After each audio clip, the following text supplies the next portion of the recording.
I'm Evelyn Risley for TechCrunch TV. Joining us today are the co-founders of Live Matrix. We have Nova Spivak and Sanjay Reddy. Thanks for joining us, guys. Thanks for having us. So the last time we were in the same room was TechCrunch Disrupt just a few months ago in late May when you officially launched your company, and now is the official beta launch. Let's talk about today's announcement. Well, you know, it's been a long time coming. I mean, we debuted this at TechCrunch Disrupt. And, you know, literally we've been working during this process, taking feedback from our beta testers and making improvements to the site and thinking about what makes best sense to expose all of the data in the best possible fashion to our end users. And now, as of last night, we are officially open and welcome any and all users and publishers to come check out the site at livematrix.com. So what you guys are trying to do is, as you describe it, to be the Google of the real-time web, to be Google of time essentially, and to index all the events on the web in one location, right? Yeah, so what we're doing is we're trying to show what's when on the web. So we think, you know, Google and other search engines today show you what's where on the web. We're trying to show you what's happening in time. So we're kind of like the Google for the time dimension of the web. Gotcha. Hopefully. Now, what did you guys learn from Disrupt? You had a grueling Q&A session from the judges of Disrupt, and you got a lot of feedback, I'm assuming, from a lot of the users that you were able to send private invites to right afterwards. So what did you learn from Disrupt that helped you evolve the product to where it is today? Well, you know, we got a lot of good feedback. Obviously, the standard things, the bug reports and things like that. But then we got some requests, and the number one request was really for personalization, for recommendations, and for more ways to search. So those are things we're working on for the next release. We also got some requests for speed ups and changes of certain interactions in the site. You know, the way that you save an event, the way that you get a reminder, the way that certain things loaded. And so we worked on those. Those have been improved now for this release, and some UI changes, which we also got, which are also in this release. When you talk about personalization, what elements of personalization are you trying to fine-tune here? Is it about pulling from your social graph and making better recommendations based on that, or is it really just looking at, you know, a user profile and through kind of hunch-like methods trying to eventually evolve, you know? All of the above. So, you know, you can log in with Facebook Connect, and obviously there are things we can do there to look at your graph. But also within our site, you know, we have an area called My Saved Events, which is kind of an activity stream, and you can follow channels as well as people in our site to see kind of what events they like or what channels are on people's lists. And so from that, we can actually derive quite a bit of interest information. Also, people can use the Facebook like button, and there's scores for every event. So as we start to see all this happen, we can actually start making recommendations. And we've actually started working on the recommendations engine, and we hope to launch that later this year. And how intelligent do you think your current algorithms are? How much further do you think they need to get? Well, we're just at the beginning of that process, but the algorithms are smart. I mean, currently, you know, what we're doing is we're generating a Nielsen rating for every event. Okay. It's a rank. Nielsen-like rating. A Nielsen-like rating. It's not Nielsen, it's us. It's Live Matrix. But it's a new way to kind of rate the real-time popularity of an event.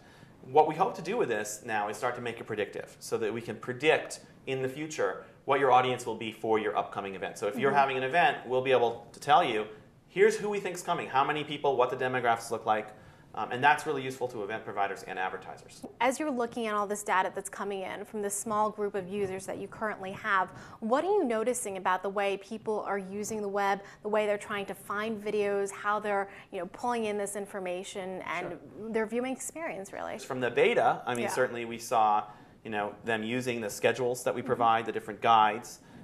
We saw them registering for events and getting reminders and doing search. And, you know, the jury is still out. You know, how much search will they do versus using schedules? We have both ways to find information in the site. So there are things we still hope to learn. I mean, we're still in beta. This is an open beta. Yeah, I think the key thing is that anecdotally we get back, love the reminder function and the calendar integration. That's just like, it's a simple thing, but frankly, it doesn't really exist in an appropriate fashion on the web. So that's one they really love.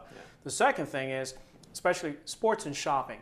One incredibly, you know, sort of time sensitive, and the second one, you know, there's just so much information around shopping that having a schedule for both of those is incredibly valuable to users. We have actually the largest schedule of private sales happening around the web right now. So if you come in, you can see, you know, what's happening on Gilt and Hotlook and eBay, these different private sales sites. We have one place where you can see all these scheduled sales. So that's for example, just one of several innovations, in this version. Yeah.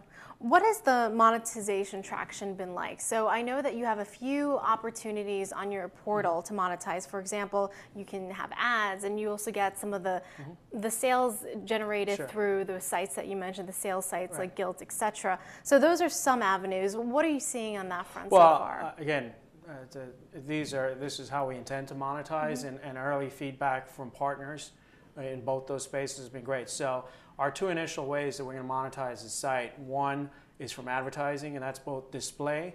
What kind of advertisers have you brought on so far? Again, it's early days. Our focus really is on the consumer experience, but we do know, based on the fact, we've had offers, but we haven't accepted it yet. This is a data play at the end of the day. So the data that an advertiser is going to get is incredibly valuable. Think about this. We can potentially tell people how many people are going to be where at what time. From an advertiser's perspective, that's almost like applying the traditional model of advertising, which they do currently on television and radio, to the web and buy time slots. So, if you think big picture, that's really where we're going with sort of the platform. But today, it's really advertising, which is display as well as sponsored results. We can have both those types of advertising. We do have both those types of advertising on the site. And the second one is from affiliate revenue. And that's, if you look at e-commerce, most e-commerce sites, be it, shopping or pay-per-view, they all have affiliate programs wherein, CPA or completed transactions, you get a percentage of them. We don't insist that event providers have affiliate programs, but we will participate in any of those programs that are there. And also talking with content providers about perhaps giving them more analytics, right? Right. So coming down the pike, what's interesting about this is phase one, where we are now, we're getting a lot of data. So we're getting this big database of scheduled events and where they're happening. We're also getting a database of users, demographics, aggregate data about what kinds of users go to what events, when, where. So that data set gives us raw materials to do some more advanced analytics. So the first step is content providers. So the content providers that are coming in and giving us their data, we want to start sharing some of our analytics with them. In the longer term future, we may have some products, some analytics products that we'll sell, such as predictive analytics, to tell them what we're seeing in terms of predictions for their upcoming audience on their events. Or deep dive or competitive analytics, the ability to get our data into their other analytics systems. So we see a big analytics opportunity around this, much like a Nielsen or a Comscore for the live web. Gotcha. Let's talk about your launch today. So you launched technically last night, Late right? Last night, Pacific Standard Time. Yeah. So what have you seen in terms of the number of signups or content providers, the number of people going to your website, or even the buzz on Twitter? We've been really happy with the launch so far. I mean, first of all, we got some great coverage. And then Twitter has been just really great and positive. Just great response. People just telling us they think it's a great idea. It's huge. It's going to be great. I mean, this is the kind of things we like to hear after all this work. But, any noticeable bugs? I know one of our editors in New York, he noticed that the GoTo event had some bugs. Yeah, okay. That was one little bug middle of last night. So there were a couple little glitches, but we fixed them, and there's still more that we're working on. I mean, we're getting this thing out there. We took the password door off, and some things changed when we did that. But if you look at the screen, I don't know if you can look at the screen, it's okay, we don't have bandwidth in here. But you're seeing, this popular event right now has a score of 453. 395 related to our official beta launch. So, we're actually seeing pretty good activity around the events on the homepage. To tell you the truth, we've been wrapped up all morning. I haven't even looked at the Google Analytics, but from what we understand, shopping and sports and shopping have been really good, and the homepage activity has been really good. A lot of people creating accounts. And we had, since last night, this is pretty cool. So we have about 200 channels in Live Matrix right now. Yeah. Since last night, we haven't announced this anywhere else, but over 300 content providers have already registered to give us their channels. So what does that mean for the number of events perhaps per week? Well, so right now you're at around 100,000. It means right? it's going to potentially more than double it. Yeah. Potentially, depending how large these providers are. Yeah, depending how prolific they are. Yeah. I mean, some of the channels we have now have a lot of events running, on a channel. So, but this goes to also the fundamental point, which is we get out there. All these event providers, like I said, all these event providers want an avenue in which to popularize their content.